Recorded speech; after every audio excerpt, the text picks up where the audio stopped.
मित्रों राम राम। मेरा भारत मेरी बात चैनल पर आपका स्वागत। और आज के इस अंक में हम बात करेंगे कांग्रेस का जो मुस्लिम प्रेम है, ये कांग्रेस जो सदन में बातें रखती है उस विषय पर।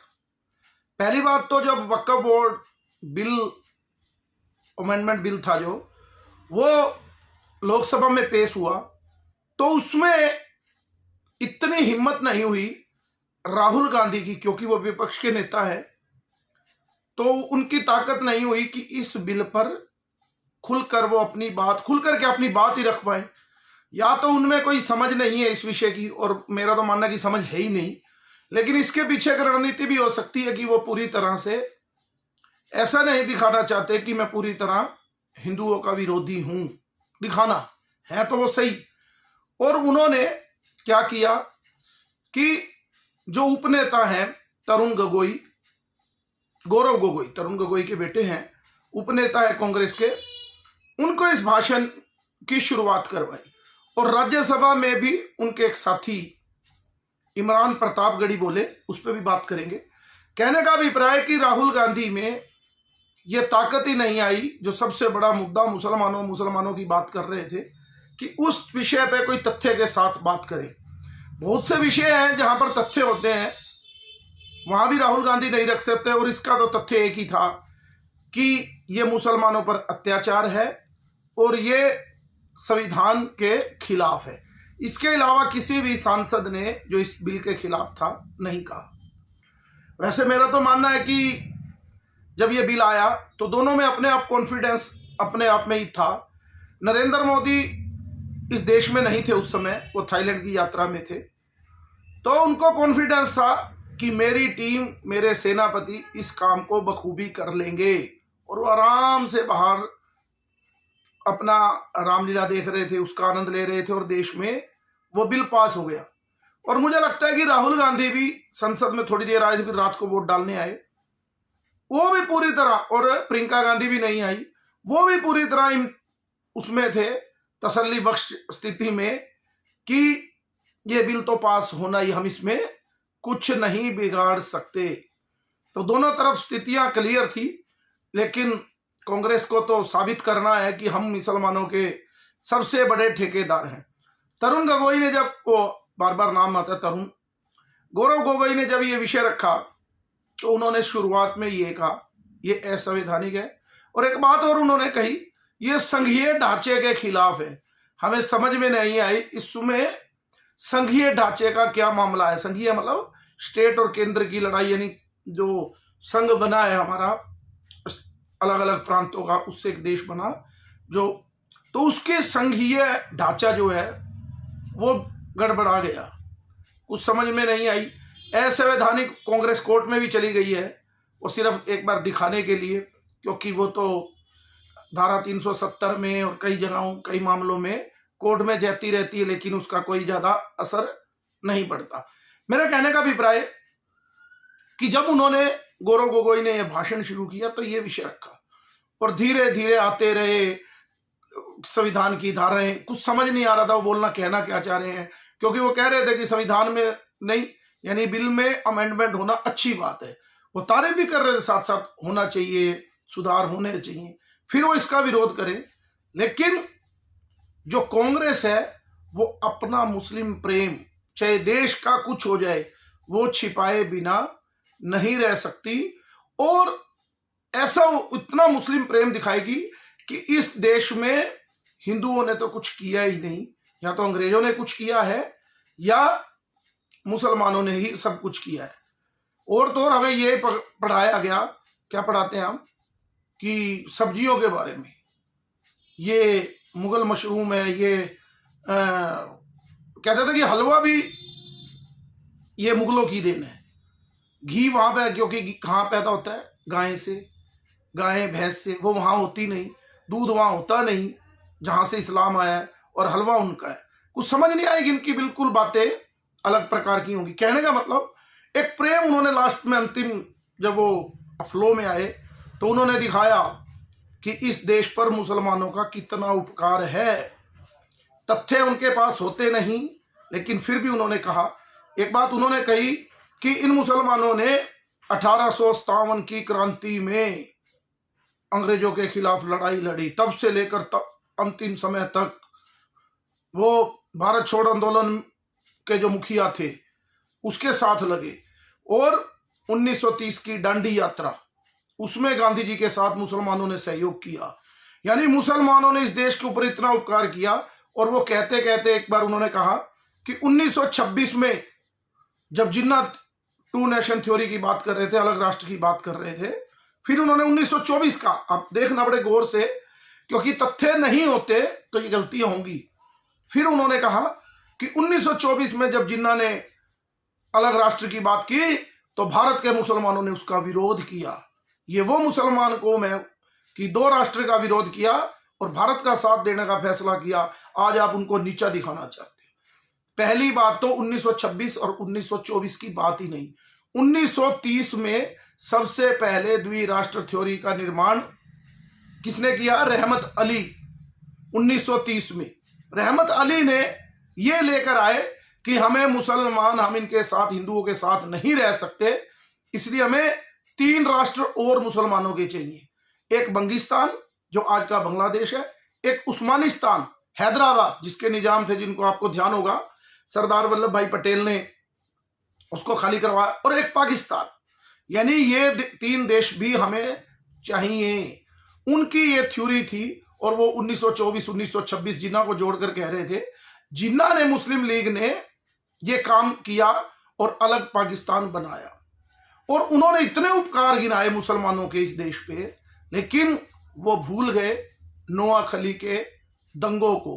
10 अक्टूबर की रात को जब तैयारियां चल रही थी माँ लक्ष्मी की विसर्जन की, माँ लक्ष्मी की पूजन की, नोआखली आज का बांग्लादेश में है, नोआखली चटगांव में, तो वहां पर भयंकर हिंदुओं का नरसंहार किया गया।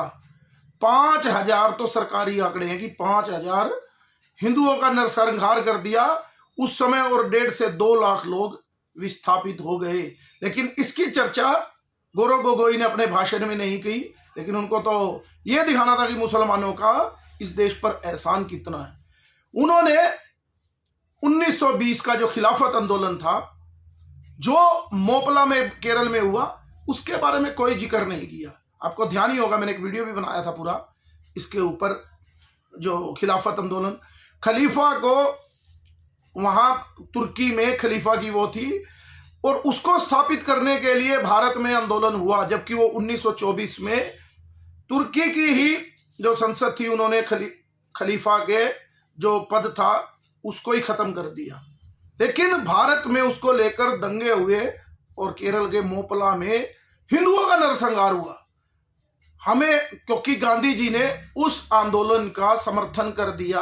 बताओ, इस देश का कोई मामला नहीं, कोई लेना नहीं, कोई देना नहीं, मुस्लिमों का आपस का झगड़ा, लेकिन वो तुर्क में हो गए, खलीफा के पीछे हिंदुस्तान के मुसलमान लगे और उसके बारे में पूरे हिंदुओं का कत्लेआम शुरू कर दिया इस देश में।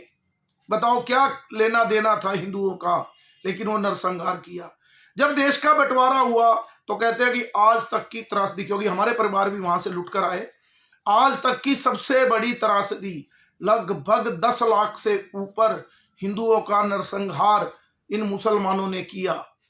जब देश का बंटवारा हुआ, जब देश बटा, वैसे तो देश बंटना नहीं चाहिए था, लेकिन जब देश बटा तो उस समय क्या होता, आप अपने स्थान पर जाए, हिंदू अपने स्थान पर जाए, लेकिन पाकिस्तान से जब हिंदू इधर की ओर आए तो क्या किया, कत्लेआम। हमारे बुजुर्गों ने, हमें तो बहुत कहानियां सुनी है उस विषय पर, आंखों में आंसू आ जाते हैं, रोंगटे खड़े हो जाते हैं कि कैसे कुओं में हमारी छोटी छोटी 7-7 8-8 साल की हमारी जो बुजुर्ग थी उस समय, और बेटियां थी हमारे उन पूर्वजों की, कुओं में फेंक कर मार दिया कि इज्जत लूटी जा रही है। कितनी बड़ी त्रासदी, अगर आप पढ़ेंगे उसको तो आपका भी हिंदू होने के नाते रोम रोम आक्रोशित हो जाएगा। तो क्या किया मुसलमानों ने, दंगों में कितने 10 लाख से ज्यादा लोगों का नरसंहार कर दिया और पूरे पाकिस्तान से यहां लुट पिट कर आ गए। यहां पर गरीबी में अपना जीवन जिया, वहां पर सबके पास एकड़ों सैकड़ों एकड़ जमीन थी, और यहां पर आकर कोई मजदूरी करने लगा, कोई एक छोटी सी दुकान ले ली। आज भी वक्फ बोर्ड की दुकानें, यानी कि वो दुकानें इनको यहां मिली जो, आज भी वक्फ बोर्ड उन दुकानों पर कब्जा मांगता है कि वो तो मुसलमानों की थी। वो देश से छोड़कर पाकिस्तान चले गए और वहां भी वो रहने लगे, और हम लोग, हमारे पूर्वज वहां से आए, लूट पिट कर आए, सब छोड़ कर आए, यहां भिखारियों की तरह जीवन जिया और कुछ संपत्ति या कुछ दुकान जोड़ी।